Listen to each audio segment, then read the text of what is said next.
finally around like 2 o'clock, I got the motivation to like go outside and stuff. But outside is kind of hard when you have no money. It's like you can't buy any ice cream because you have no money, and you can't go shopping because you have no money. When you're not like working, you start to realize how money is like really important and stuff. You're watching one of the first ever viral videos, Odd Todd's Laid Off, A Day in the Life. It was created back in 2002 by then unemployed Todd Rosenberg. Today, Todd's a freelance animator, and he's here with us to help you learn about freelance animation careers. So stick around.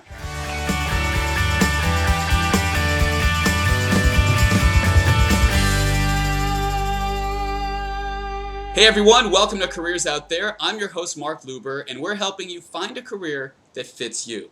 Today, we're joined by Todd Rosenberg. Todd, welcome to Careers Out There. Howdy. Thank you for having me here. All right, absolutely. So Todd's going to talk to us today about freelance animation careers, as well as how to turn a negative situation like unemployment into something positive by embracing the Nike philosophy of just do it. So Todd, let's start by explaining how your Odd Todd character came to be. Back in 2001, I was working for a company called Atom Films, which is now Atom.com. But what happened was I was working as it was business development basically, and I was laid off in June of 2001. And I had not really gone into animation before, but having the free time of being laid off gave me some time to learn Flash animation. I started taking some online classes and stuff like that. And for the first cartoon I did, which I put up in November of 2001, was called Laid Off, A Day in the Life. And it was a very early sort of viral video. So that sort of kick-started my career change. Okay. And how did you come up with the character and the voice? How did that whole thing come to be? Originally, the concept I had, because I didn't know how to do animation, was to do a 1-minute rant of an unemployed guy, and the website was just going to be one big play button. And basically, you can go there every day and press play, and you'd hear this 1-minute rant. So I sat in my apartment, kind of just off-the-cuff stuff, whatever happened that day, and blah, blah, blah. And I realized that, and I was doing it in sort of a grovelly voice, because my voice is sort of like, this is my voice, and it just sounds like my voice. So I was like, that's not a great voice. So I started talking like a different voice. And then I realized that it would lend itself well to animation, so I got in touch with some friends that did animation. I was like, hey, you want to animate some stuff I'm doing? And they were like, nope. So that's when I started to kind of poke around with it. But originally it was the audio that was first, and then it led to me piecing together the first cartoon once I learned how to do stuff. So what led you to wanting to do that stuff in the first place? I mean, you were like a business guy, you get laid off, and all of a sudden it's like, okay, now I'm going to be an animator. I mean, where did that come from? I mean, my whole background through school and everything else has been just like kind of like a lot of doodling. I had been trying to be a cartoonist for years in all sorts of different ways, and nothing was really sticking. It was just tons of rejection, like newspaper strips and stuff like that, and just like none of it was working. So when I was just probably at the point where I was going to give up on cartooning in general, because it was like eating up. I remember I would have like Sunday, and Sunday would be like cartooning day. And I was thinking like maybe, I was 32 at this point, so I was like maybe if I was going to make a living as a cartoonist, it would have happened already. And I decided after I got laid off that while I was looking for a job, and I was interviewing while I was learning animation, I just felt like I had a window of time before I would have to start working again where I could just start to kind of tap back into what I had been losing touch with. And being unemployed, you don't have, just in the cartoon, there was not a lot I could do. It wasn't like going to France, you know what I mean? So being locked up in an apartment, you have only so many options. So there was that Tuesday afternoon, nothing to do, nowhere to go thing that sort of I filled up time doing that. So basically you were taking a passion that you've had your whole life and kind of been setting aside so you could be like the business guy, and all of a sudden the business guy thing falls apart, so you're like, you know what, why not go back to my passion? Yeah. Okay. That was it, yeah. And so go ahead. No, I was going to say that, it is weird how, there was a bit of, it seemed like fate in play that being laid off led to me doing laid off cartoons thing, and all kind of came together, so it was nice. Yeah, definitely. Now, how did you go about taking that and building it into a career doing freelance animation? How did that happen? Walk us through that. I probably had like a smoother path uh, then than maybe would even be available now. Basically, that first cartoon got a lot of attention. Um, I set up a tip jar on my website so people could give me dollar donations, and I ended up collecting tens of thousands of dollars. And and that started. And at first, I was getting pressed for just collecting the money, and then I started getting pressed because the Department of Labor came after me because I was collecting this tip money and also collecting unemployment. And that ended up being like, actually I went with my brother, who's a lawyer, to fight this case of am I allowed to keep my unemployment or not. And that became a story that ended up on the front page of the job market section of the Times, and that's what led to the Today Show and other things. So that amount of attention definitely did open up doors where I soon had, like a book deal to kind of deal with some of the stuff that I was working on. So there was a really big jump start to lead to what I'm doing now. And explain what it is that you're doing now, because until we talked before this interview, I did not know what it meant to be a freelance animator. So for people who are watching who have no clue, or people who are watching who maybe do doodle right now and they're in high school and they could be you one day, explain what that means. What does a freelance animator do? Um, I've seemed to carve out. I think all freelance animators seem to carve out like unique niches within whether commercial world or TV world or web stuff or whatever, based on style or tone and things like that. So I basically have I do cartoon segments for both television and the web.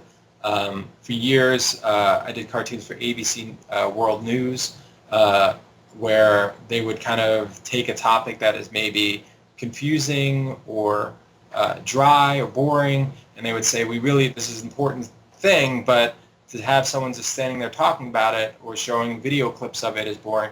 And this guy, Robert Krulwich, who was a correspondent at ABC News, got in touch and was like, let's start doing cartoons for the news. And I thought he was like, yeah, right. But we've been working together for 7 or 8 years, just making cartoons for various places, NPR's website and some other places. And other than that, I am always sort of like looking for work and reaching out to different places that seem to be a clean fit for me. When someone does get in touch, like recently, the History Channel was in touch to maybe have me work on something, so I kind of try to follow up and establish those as not just like freelance jobs, but as think of me as a go-to place for this style of what I do. So after doing this for years and years, you just slowly establish these small networks where hopefully you can get a name of sorts for yourself that people say, hey, this would be good for an Odd Todd piece. So I've kind of been fumbling around in that for a while. So that's freelance animation. But other people I know, they work strictly on web stuff. They will promote products and things like that, or it really depends on the style that you work at. So, and other people like work for a studio and pay certain, if they're really good at, say, lip sync, they might take a freelance job setting up lip sync for a piece that, so there's little components that you could work on within other people's animation. It doesn't have to be all from scratch. And so to give people some examples, so you said the NPR website, ABC News, History Channel. What are some other types of projects that you've worked on, or other outlets you've found for your creative work? I do cartoons now for Time Magazine's website, which are just like they're being very cool. It's kind of like as long as people walk away with some bit of information that's interesting, you can kind of do what you want, which is nice. I did cartoons for a show called America's Test Kitchen, which is hugely popular with people. That's my dog. Which is like it's not a cooking show. It's I forgot what they described it, but I remember being in meetings with them, being like, yeah, I love doing stuff for cooking shows, and they're like, well, we're not a cooking show. They basically test products, so I did science segments for that show, and for the most part, the type of animation that I do is very like good at just kind of describing, whether it's scientific concepts, economic concepts, just basically kind of telling a story and having like animation kind of accompany it along. And I do a lot of science, a lot of political and economy. So it's, some of it's editorial, some of it's factual. Yeah. So you're helping people learn stuff in an easier, more fun, easily digestible way.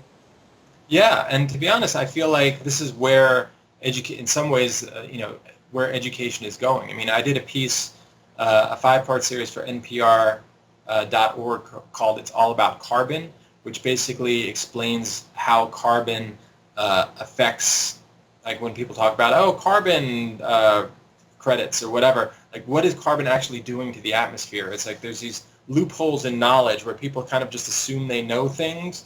And I'm not saying I know anything, but it's like that kind of thing where people know global warming, they know carbon, but those things have not been connected yet. So that kind of thing is great for 6th graders through anybody who wants to know. So it covers the spectrum. But I think in terms of education, kids learning kids are so involved with screens and expecting to be entertained in some way, even like the childhood, 2-year-old stuff. It's like you get to be entertained by learning, learning by entertainment or whatever. So I think that type of stuff, cartooning, that really does, like, basically, I was a terrible student. If these things existed were accepted when I was a kid in the same way Schoolhouse Rock were, I always wondered, why is there not more Schoolhouse Rock stuff? Like, I know the preamble still because of it. So I guess that's hopefully where things are leaning, and that would fit in nicely with that. But education's always a tough road. I like that Schoolhouse Rock analogy because that's a good point. That was so helpful for kids of the 70s. Yes. Absolutely. They should bring it back, but I like that. Maybe that could be your whole thing. You build that world. Team up with a great songwriter, get a good songwriter. I want you to talk about the Africa video, because I'm going to show a little snippet of that so that everyone can see that, and just kind of give a brief intro of that video so that people know what they're watching. There's a show on IFC called the IFC Media Project, which is basically a take on the state of the media. And this piece, and basically I provide animated segments for that on various things or whatever. But this is when the Somali pirates were really in the news, and basically, and this is like a good example of like filler in terms of full story thing. The story is like, here's these pirates, and they are like taking over ships, and nobody knows why, nobody knows whatever, but they're the bad guys, and they're doing but no one in the media was bothering to say, like, what are they actually doing, and what are they doing with the money, and why are these ships so like wide open to be hijacked, and everything else that went along with it. There was just this sort of black and white, yes, another ship got taken over, and they're by the bad guys. So this cartoon kind of says, like, here's what's been going on, and here's what has happened to lead to these guys becoming pirates. And it's not necessarily good or bad. It's just sort of like, this is just, there's more to the story than just what you're hearing in the news. So I like doing cartoons like that, which are fun. Well, let's take a look. Here's a look at the clip, everybody. What does anyone really know about Africa anyway? We know the good things, like Mandela and elephants, and we know some bad things, like starvation and violence. But for the most part, the press just sort of creaks the door open to let everyone know they're doing their job. But then they slam it shut before we can get inside and look around. And there's a lot going on behind that door. Check it out. You got your standard elephant, hippos, and weird birds, and then there's the sad stories like the starving people with the flies and the piles of ivory tusks and stuff. But then you got those guys in the pickup trucks with the machine guns. What are they up to? And there's something about oil facilities and gold and diamonds. And then there's Bono trying to raise my awareness about something. What we're facing in Africa is... You got those pirates who are like hijacking ships for no reason, and disease and freaky bacteria and tiger balls, and in other words, it's a big mess. Okay, so that's the clip. So Todd, explain to us then, how does that come to be? Do you say to IFC, I want to do something on Somali pirates, or do they say, we're doing stuff on Somali pirates, be creative and come up with something? We'll let your dog answer this one. Oscar, you want to answer it? There he is. Right? All right. Okay. Quiet. Great answer. Right. Great answer. Good answer. No, what happened? Oh, see, now I messed stuff up. All right, hold on. With Time Magazine stuff, or ABC News. No, with with Time Magazine, they're kind of like do whatever you want, which is great. I mean, they still want to. I still give them ideas, different ideas they could choose from. But with like ABC News and IFC, IFC Media Project is like a show that's like a theme. So they're like, we're doing something on pirates. They will give the general gist of what they want to say, and then we will work together on like a loose script. And same thing with ABC News. We're like, we want to tell the story of this or that, and we work kind of find the best places where I've had to tell the story in animation. So it's really kind of like an open process. Usually with everyone that I work with, it's a rare occasion that I have the freedom to kind of just pick something and do something like that. Mm-hmm. But there's always the opportunity to be creative within whatever it is that you're doing on any given project. Yeah, I mean, there is a challenge to figuring out the best way to tell the story. I mean, within the animation, I mean, the real tricky part is making sure that there's no separation between the visual and the audio. Whereas if I do something that's too crazy in the cartoon, it might be a distraction where someone will be like, oh, what a cute cat, and then be like, wait, what were you talking about? So there's like a seamless flow that is really the toughest part of the work, is just finding that rhythm where they could go hand in hand, where it kind of just gets absorbed rather than you're looking at something and you're listening to something. It just has to be that one thing. And usually the stuff that I do is within 2 minutes. So it also has to overcome, especially like when you talk about ABC News or whatever, there's that initial shock of you're looking at a cartoon, So there is like a sensitivity to, taking a beat now and then to make sure that people are staying with you, So yeah. So okay, I want to put the audience in the shoes of someone who is getting this assignment to do whatever for Time or IFC or whoever. Do they say, do this, make it 2 minutes, get it to us by Tuesday? How does that work? What kind of time frame do you get for a deadline? And do they always tell you how long you should make that video? With like ABC News, it's strict. I mean, it's down to the second. With the PBS cooking show, there's a little bit more flexibility there, I think, just because there's no commercials, so they could go an extra 20 seconds now and then or whatever. Time Magazine is like, just don't make it so long that they're boring. So it really depends on the place. But for the most part, with real, the IFC show, the ABC show, they will be like, you need to cut 5 seconds off of this, So it comes down to that. But before I really dig in on the animation, I'll lay out a full like audio track that basically will get approved in one way or another, so we could get a sense of timing and everything else, and then occasionally I have to go back and cut it down more. So it's not like I hope this turns out to be the right time, because the audio will always come first. Okay. And what about actually getting the work? You were talking about the networking and the networks that you've developed with pools of people at different places, so you could keep getting new work and keep looking for new work. How does that come to be? If someone is new to this, if someone, let's say, is out there right now, they got laid off this year, or maybe they're fresh out of college, and they've got time, they want to be animators, how do you get work? And after you answer that, I want to circle back to figure out, how does someone learn the skills so that they could do this in the first place? But first, tell us that. How does someone get work? I mean, getting work is, I mean, I'm not the greatest at it. I mean, to be honest, but it really is, the first thing is you have to be like open to the idea that I think sometimes I'll see animators and they won't want to do anything but what they want to do, and which I think is great. But I mean, when it comes down to working for a place, you kind of have to give over the reins to a certain degree. I've had like cartoons that have had great jokes cut out of them, or stuff, or just hacked to pieces or whatever, and that's just part of the thing.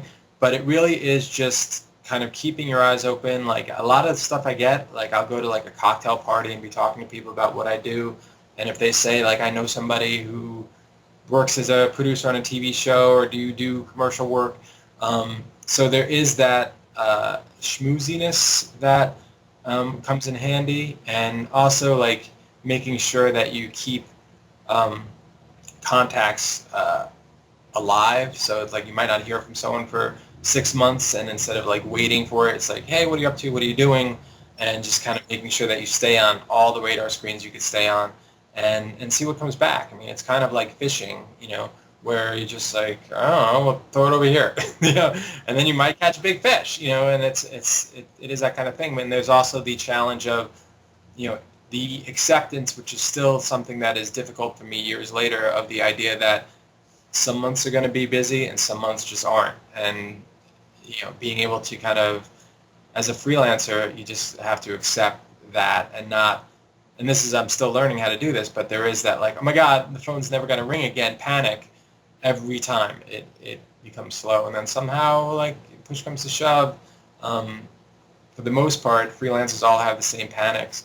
And if you could kind of ride out the tougher parts, then and continue networking and going to places that you might not go to otherwise,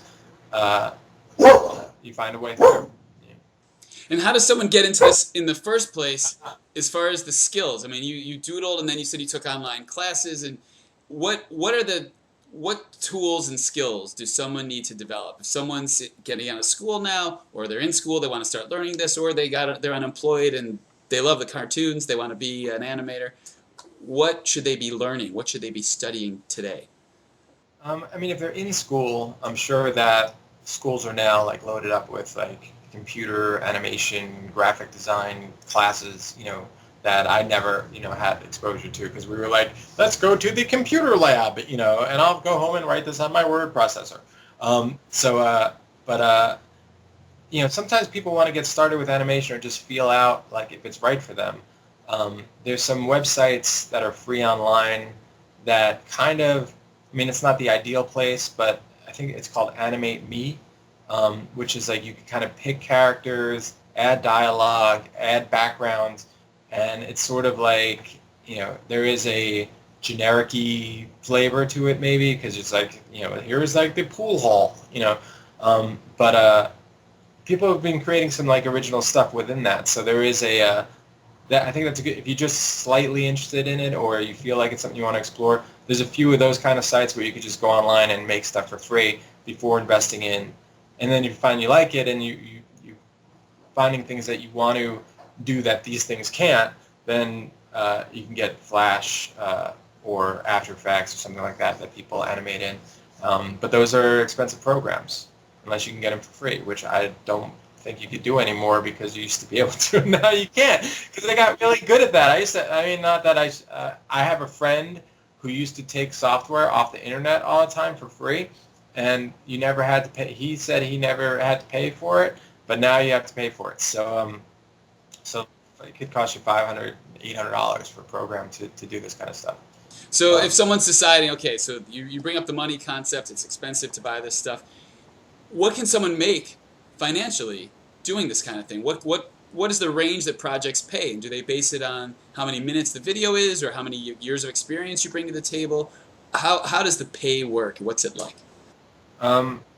It varies. I mean, there is a feeling like if somebody calls me up and they are a small business, usually I kind of ask them what their budget is and what they're looking for, because I don't want to like be like, man, it's going to cost you this amount, and then they're like, man.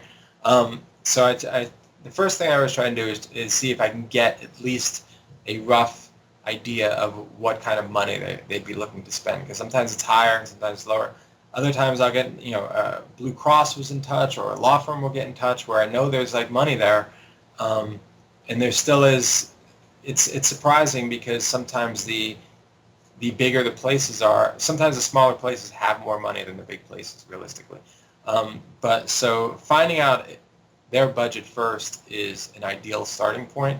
Other than that, I mean, there is, for me, ideally I'd like to base stuff on 30 seconds, every minute, every 2 minutes, and kind of use the time of it. But when it comes down to animation, if I am drawing or animating charts and graphs as opposed to, say, 3 people sitting around a table, I could do, a few minutes of charts and graphs a lot faster than I can do 4 people sitting around for 30 seconds. So it depends on the scenario. It depends on each individual project. Yeah, it's a sliding scale of the amount of work that goes into it, combined with what their budget might be and stuff like that. And can you give some kind of an example without, you don't have to name a client, say they pay this much, but like, what if someone's trying to figure out, okay, if I grabbed a project like, some of the stuff that they might be able to find and watch of yours on YouTube or something, can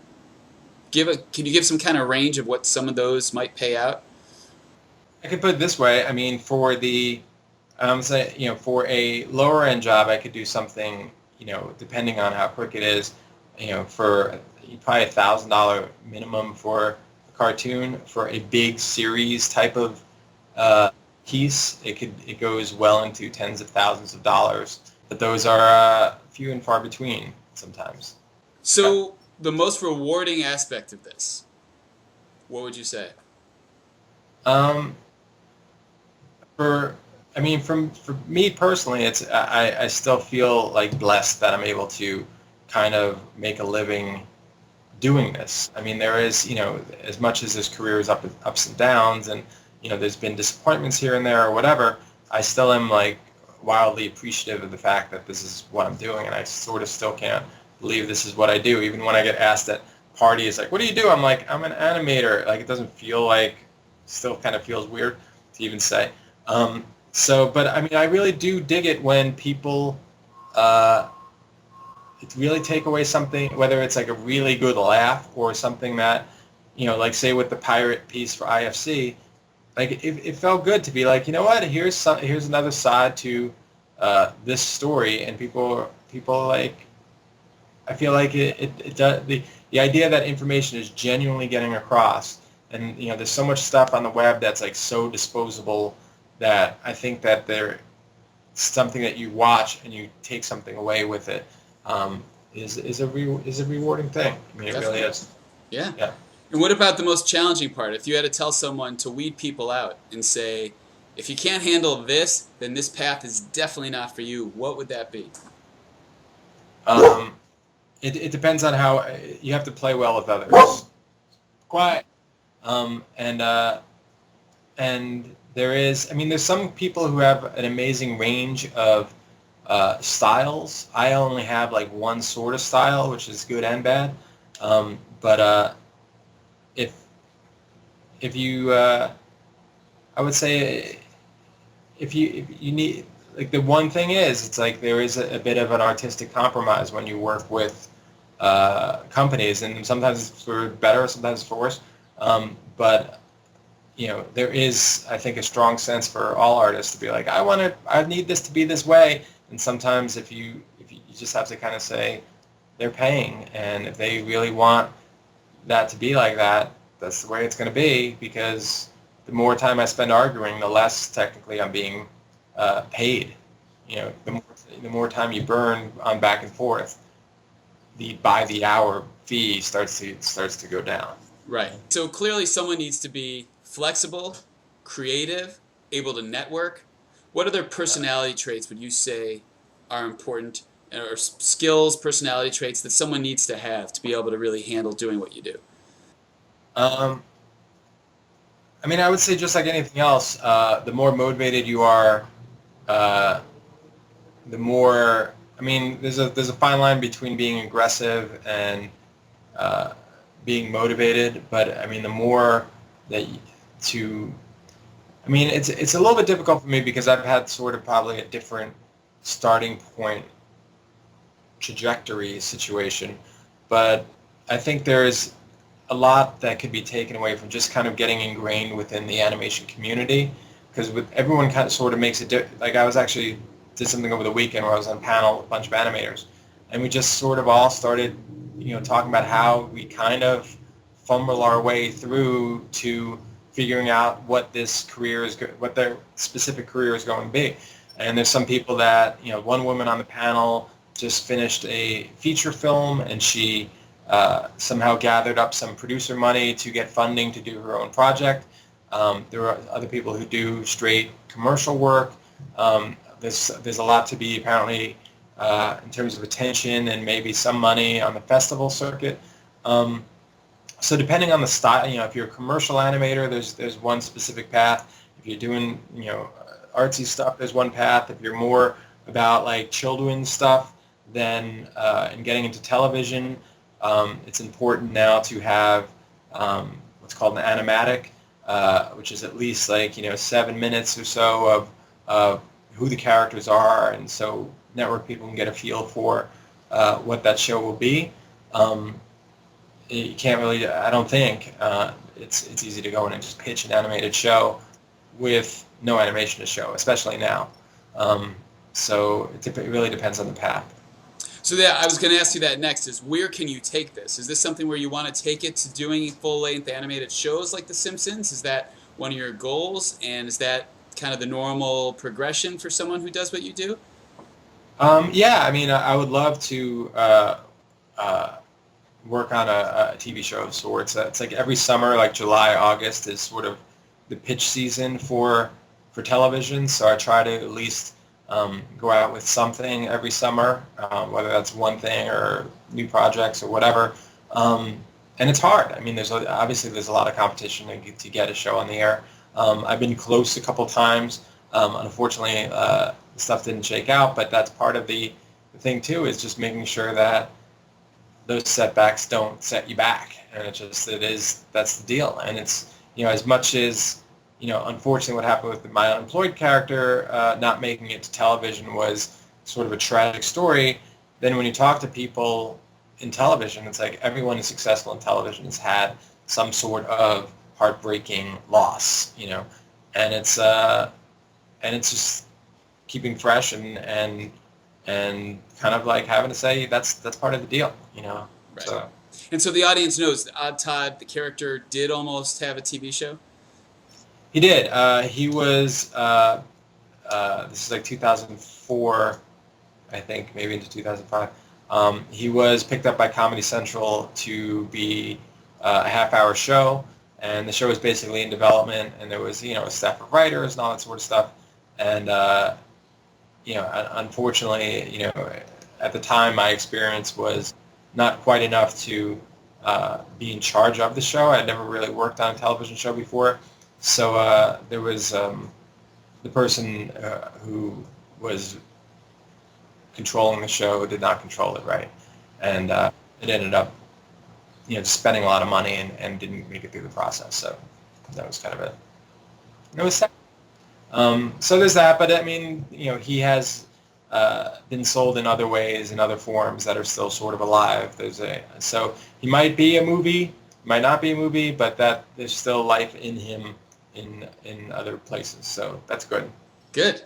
So then your advice to people who are in that situation of being laid off and how you turn this negative into a positive is exactly that. Stay motivated and focus on those things and make it happen. And, I think unfortunately I've seen like people who try to kind of relaunch a career, go at it and expect results to happen almost too fast, and then it gets discouraging, and then it's like maybe, sometimes it's just, if someone decides they want to be a magazine writer or something like that, they send out a bunch of samples, or they get in one magazine and it doesn't go well, whatever. There is that feeling like, all right, there's an acceptance to the fact that you may be doing what you were doing on your own for a while, and it might seem difficult because you're afraid of what people think, like, like you're doing this, you're trying to, I don't know, design a new sneaker or something like that, and people think you're crazy for doing that, or you're wasting your time, or you're wasting your money, or whatever. And before you're successful at doing whatever it is that is, there will be that kind of undertone of, it's almost like an embarrassment of having to explain what it is that you're doing, and somehow it's not justified yet because it's not proven to be successful or whatever. And that's almost like the biggest hit sometimes, is saying like, you know what, people want to think I'm a friggin' idiot or whatever, or I'm wasting my time, then that's It's just something that you have to live with, you know. Right, right. So you just do it and don't care about what other people say if you believe in it. Yeah, and I really do believe in the idea that if you just keep doing it and doing it and doing it, and even if nothing seems to be coming of it, somehow people who just are persistent and keep doing something, even if it's for themselves, you know, even like, you know, poets, you know, who have, you know, a difficult time finding a place to put their talents, by just being persistent, find outlets and somehow find a pathway for it. Some could be great things, or some could just be something that will, like if you write poetry, you write short stories, it just might be a place to keep you motivated to keep doing it. Even if you can't make a living at it, you at least carve out something that's like, I don't want to say legitimizes, but something that you want to keep feeding, you know. So don't worry about the money then, is what you're saying. For a while you can't. I mean, especially now, it's like you just have to assume actually that you're not going to make money, and then figure that will figure itself out some other way.